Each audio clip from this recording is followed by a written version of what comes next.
It's back to school time across the country, and parents are anxious about a lot of things. But top of mind is their kids' safety amid the rash of school shootings. So we gathered a group of parents from across the geographic and political spectrum to talk about their fears and possible solutions for keeping their kids safe. Here now, part two of our Pulse of the People. Show of hands. How many of you are worried or very worried about your own children becoming the victims of school shootings? Okay, so 4 of you have raised your hand, 2 haven't. Wesley, you had said that that is your top issue. So why do you feel it so acutely?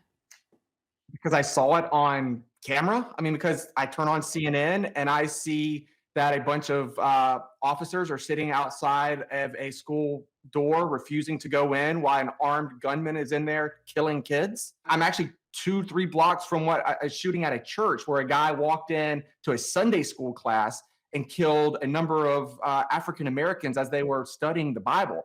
And what I don't understand are these liberals that are living in a fantasy world where evil doesn't exist. Mankind was built on violence. Violence is our history. Violence is our present. Go ahead. I'm so perplexed how that just became a liberal problem. Are you aware of the NRA and the unbelievable pipeline of funding? Let's just be honest. Because We have a gun problem in America. It has nothing to do with liberals or Democrats. There are more guns in America than there are people. Vanessa, I 100% agree with you. It isn't a liberal problem or a conservative problem. It is a gun problem, but it's the liberals that are living in this fantasy land as if we have magic and we could just snap fingers and all those guns go away. And there's nothing you're going to be able to do with a law that's going to eliminate those guns. The Biden administration just passed, a liberal administration just passed the first gun reform policy in decades. So I really find it disingenuous that the argument you have about fear for your children gets squared in the box of liberals. Wesley, what's your answer? What's your solution? I don't have an answer. I'm not smart enough to figure that out. That's why I've never run for the US Senate. What I do know is that the only way to fight violence is with more violence. And that's why I carry a gun. I have one on me at all times. That's why I take hand-to-hand courses. That's why I go to the gun range 2 times a month. And that's why I take active shooter courses.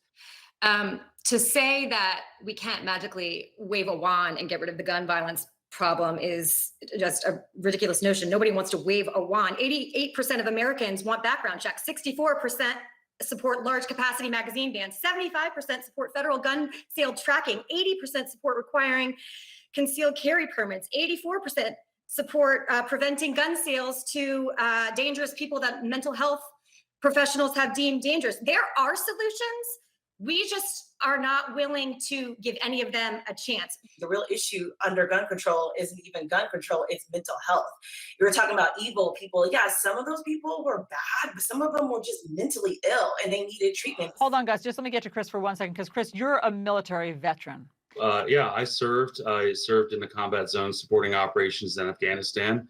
I used an M16. It's a weapon of war. We're seeing, things like the AR-15, which were modeled after M16s. And, I'm a pro Second Amendment guy. I believe in carrying a gun. When my kids are old enough that I feel it's safe to have one in the house, I'll definitely have a weapon. But the problem is, I think, with the approach that was first talked about, first blaming this on any political party, that's a failure to start with. And the reason why is because as soon as you start looking at a party instead of a solution, you lose track. It needs to be an all of the above approach. The assault rifle ban that went into effect reduced shootings significantly. After it expired, they went back up. That's clear proof that legislation has a concrete effect. My daughter was born the day before Sandy Hook. So I literally was in the hospital holding my first child when I realized that elementary schools were no longer safe. Chris, I'm in no way saying that we just get over it and move on. In fact, I agree with a lot of the steps that were mentioned legislatively.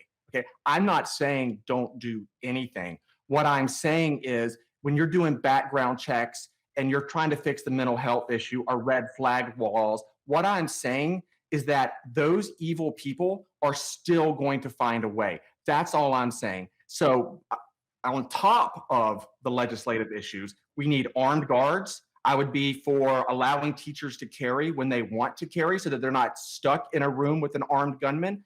All I'm saying is that liberals pretend that guns are going to just disappear and that evil people aren't going to use them.